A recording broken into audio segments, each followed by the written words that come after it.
We have to talk about the attempted assassination of Donald Trump. Very likely you've already seen the video of the shooting. I'm not going to show it again here because YouTube will suppress this video, and there's a lot of really important stuff we need to touch on. Right, this happening to the former president of the United States, possibly our next one as well, at a rally in Pennsylvania. The men, after the shooter was down, standing up triumphantly, blood running down his face, raising a fist to the crowd and saying, "Fight, fight, fight," with the crowd then erupting in USA chants. And while all of that happened on Saturday, there is still so much we have to talk about with this. I mean, we have everything we now know about the attack, about the man behind it, also what we don't know. And then, of course, there's all this discourse that's been triggered about the Secret Service, political violence, conspiracy theories, and, just the fate of American democracy as we know it. But to properly get to all those places, we need to start with the basics. Or with the first thing to note being that while a bullet just grazed Donald Trump's ear, one rally goer was actually killed and 2 others were critically injured. With a man killed being a former fire chief and father of 2 who reportedly spent his final moments diving down in front of his family, protecting them from gunfire. With, of course, many left and right sending love, thoughts, and prayers to his family, including the likes of VP Harris, who said, "Doug and I extend our deepest condolences to the family of Cory Comparator, who was tragically killed at former President Trump's rally. He was a husband, father, and firefighter who was shielding his family from gunfire. Our hearts break for this loss from yesterday's abhorrent violence." Though this also is there was another reaction from people online who said they'll get over it, with a lot of people sharing a screenshot of a social media reply he posted saying they'll get over it, the Japanese did, to a Sky News article that said over 1 million people have fled their homes in Gaza, with many following Israeli warnings to evacuate to the south. And really, that's just one example of the drastically different reactions we're seeing from everyone on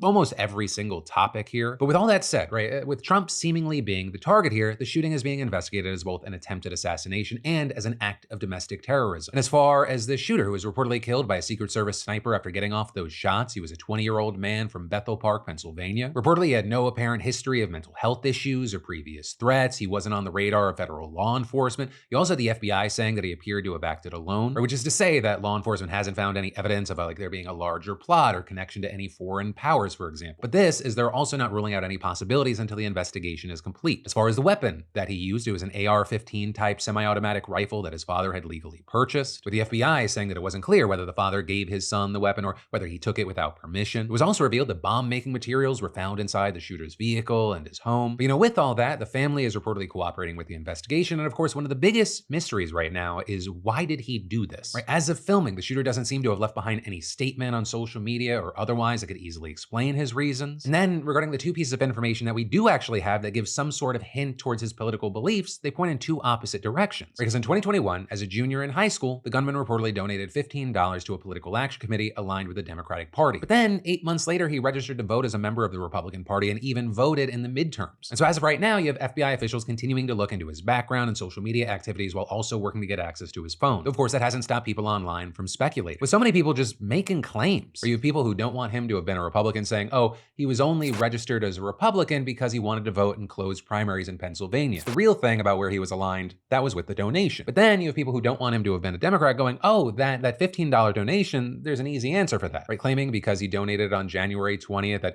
that's obviously a date of when you would donate money if you lost a bet. Others then speculating that it was just a donation because he was so horrified by what he saw on January 6th. And then really more in the middle, you have others going, well, just look at the timing. He made that donation, but there's no shortage of people on this planet that were for one side and then switched to another. Though again, in actuality, we don't know the answers right now. Though as far as other information we do have, we have news organizations speaking to his former classmates, and they've revealed some seemingly relevant details. For example, we learned that he apparently tried out but didn't make his school's rifle team. He was also apparently bullied at school and sat alone at lunchtime, with him specifically being mocked for wearing clothes like hunting outfits. Images of the shooter have come out showing that he was wearing a Demolition Ranch t-shirt when he carried out the attack, right? And that's a gun channel on YouTube with over 10 million subscribers. And with that, there's been a lot of discourse, some people blaming them, others saying that it's not an outright political channel. As far as the shooter wearing the shirt, some saying, well, obviously he's a supporter, others saying that he's wearing it just as a way to fit in at the rally. And all this even getting to the point that Matt Carricker of Demolition Ranch had to upload a video today, with him appearing as shocked and heartbroken as so many others, sending well wishes to those affected, right? The man who was killed, those who were injured. Also noting the obvious, right? No one's, vetting people that are buying their merch. With Matt then also plainly stating, no matter what side you're on politically, none of us want violence.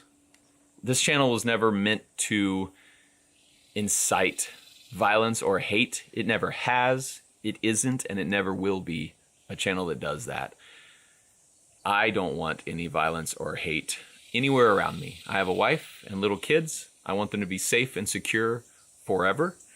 And the videos I put out, I want to make sure that is the same for everyone who watches my videos, that they aren't in any more danger because of my videos. Now, with that said, going back to the shooter and his classmates making claims, you have the Philadelphia Inquirer saying they spoke to Max R. Smith, who was a former classmate of the shooter, with Max reportedly saying he definitely was conservative. It makes me wonder why he would carry out an assassination attempt on the conservative candidate. Reports also saying Smith shared an American history class with the shooter and remembered a mock debate where their teacher made students stand on one side or another to signal their allegiance, which at the very least sounds incredibly problematic and inappropriate if it actually happened. With Max saying the majority of the class were on the liberal side, but the shooter, no matter what, always stood his ground on the conservative side. That's still the picture I have of him, just standing alone on one side while the rest of the class was on the other. But again, we've just been getting bits and pieces of information and claims since the shooting happened. And I'm a big believer that we need to wait for more and more information to come in and to see what comes from the investigation. But then, of course, also with this, one of the big questions is how this 20-year-old who apparently couldn't make his high school shooting team almost pulled this off. With a massive thing there specifically being the question of how was he able to get within 150 meters of where Trump was speaking, which understand is a distance from which any decent marksman could reasonably hit a human-sized target and is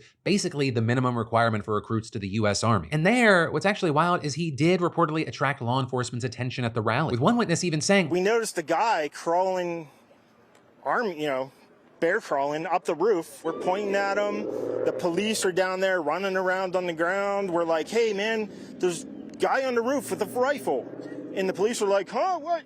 Like they didn't know what was going on. And another saying, I was up at the fence line, saw the guy move from roof to roof, told an officer that he was on the roof. And so reportedly this all sparked a search, but officers were unable to find him. That is until one officer actually climbed to the roof and found the shooter, who then pointed his rifle at the officer. But some reports saying that then forced the officer back down the ladder. Others saying when someone pointed a gun at him, he accidentally fell off the officer he was underneath. But then either way, that seemingly gave him the time to fire quickly toward Trump. And all this is at the same time more people on the ground noticed the gunman in the seconds before he opened fire. And so the fact that this guy was apparently seen on rooftops before he started shooting, it's at the very least a bad look for the Secret Service. In fact, some have called it the Secret Service's most stunning failure in decades, with former Secret Service agents telling outlets that the shooter should have never been allowed to gain access to the roof, and notably adding there that such a lapse could have been caused by officers neglecting their posts or a flaw in the event's security plan. Although there, you do also have people praising certain individual agents for their swift action, right? Like the guy who actually took the shooter out, with one former agent saying, this counter sniper made an amazingly quick decision and clearly saved Trump's life. But, with all this, you now have House Republican leaders saying they'll launch a full investigation into the Secret Service's handling of the event. You also have President Biden saying that he's directed the Secret Service to provide Trump with every resource to ensure his safety. He's also called for an independent review of the security measures at the rally. And there, we've seen President Biden, who's already addressed the incident several times, really focusing on condemning political violence in general. There's no place in America for this kind of violence, for any violence ever. Period. No exceptions. We can't allow this violence to be normalized. The political record in this country has gotten very heated. It's time to cool it down. Though this is we're seeing a number of different reactions from Republicans. You have the likes of Republican House Speaker Mike Johnson saying everyone needs to turn the rhetoric down. Though this is you have folks like Mike Collins, a Republican from Georgia, making totally unfounded claims that Joe Biden sent the orders, with him then calling for the Republican district attorney in Butler County, PA, to immediately file charges against Biden for inciting an assassination. With that, referencing a comment from Biden that said it's time to put Trump in the bullseye, with the apparent context of that statement being the Biden campaign's efforts to step up its criticism of Trump rather than it be all the other chaos. Also the likes of Marjorie Taylor Greene not listening to Mike Johnson, with her tweeting, "We are in a battle between good and evil. The Democrats are the party of pedophiles, murdering the innocent unborn, violence, and bloody, meaningless, endless wars. They want to lock up their political opponents and terrorize innocent Americans who would tell the truth about it. The Democrat Party is flat out evil, and yesterday they tried to murder President Trump." Which, of course, in addition to the usual pushback you see against the likes of Marjorie Taylor Greene, you had people saying it especially does not make sense in this specific situation. With, of course, among other things, people pointing to the shooter being a registered Republican. There's also, in this situation, a lot of fighting around who is causing what, right? You have the likes of Marjorie Taylor Greene and others saying, the real threat is from Democrats. We've also seen people from both sides getting angry at the likes of Joe Biden and Governor Gretchen Whitmer referencing the multiple acts of violence that have happened on both sides in the past. Or with Governor Whitmer saying the shooting of former President Trump was a disgusting act of violence that caps off an alarming years-long trend in our politics. There have been incidents we all know, a shooting at a practice for the congressional baseball game, the plot to kidnap and kill me, the storming of the Capitol, and an in-home assault on the former Speaker of the House's husband. And as far as how saying that could anger people from both sides, you have a number of people from both sides saying it's a false equivalence. equivalency. Right, a number on the right don't see January 6th as a real thing. Some then going further saying that that was referenced to almost like make it okay that this happened to Trump. But then on the other side, you have a lot of liberals and Democrats saying a lot of the violence and the threats, it's actually coming from just one side, mainly. And actually regarding this topic and debate, you had a lot of people pointing to Reuters. And that because they've documented hundreds of threats to local election officials by Trump supporters angered by his false claims that the election was rigged, as well as saying they found that violent threats against judges handling Trump's various criminal and civil trials spiked after the former president criticized those judges. And in general, they said they found that while violence has been committed in the name of all sides, attacks on people from beatings to killings were mostly by suspects acting in the name of right-wing political beliefs and ideology. And then, going further, you also had a lot of people pointing out how differently people have reacted to the different attacks, with many there raising the example of what happened to Paul Pelosi, right? Nancy Pelosi's husband, right? The guy who was attacked with a hammer back in 2022. There you had Trump mocking the two of them, his sons and other supporters sharing all sorts of false claims related to the attack on Pelosi. But in any case, with whoever you think gets the blame on a number of these issues or with whatever,